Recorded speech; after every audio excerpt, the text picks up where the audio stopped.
So hello and welcome to our YouTube channel. আজকে আমরা আলোচনা করব গ্রন্থ ও লেখকের নাম নিয়ে, পত্রিকা ও সম্পাদকের নাম নিয়ে। তো চলো আমরা ক্লাসটা শুরু করছি।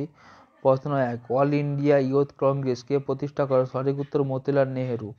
কোশ্চেন নাম্বার 2, ব্রোকেন উইংস বইটি কার লেখা? সঠিক উত্তর Sarojini Naidu. Question number 3, independent পত্রিকার সম্পাদক কে ছিলেন? সঠিক উত্তর Motilal Nehru. Question number 4, India in the Victorian age বইটিকে লেখক কে? সঠিক উত্তর Rameshchandra Dutt. Question number 5, Nehru is patriot while Jinnah is politician.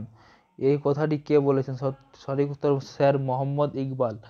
Question number 6, partition of the Bengal is a selected fact কথাটি কে বলেছিলেন? সঠিক উত্তর lord Curzon. Question number 7, politician freedom is the life breath of a nation. সঠিক উত্তর Aurobindo Ghosh. Question number 8, poverty and unBritish rule in India গ্রন্থটি লেখক কে? সঠিক উত্তর Dadabhai Naoroji.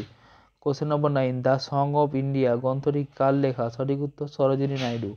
Question number 10, vernacular press act কত কবে চালু হয়? সঠিক উত্তর 1878 সালে। তো চলো বন্ধুরা, ক্লাসটা আমরা এখানেই শেষ করছি। Thank you.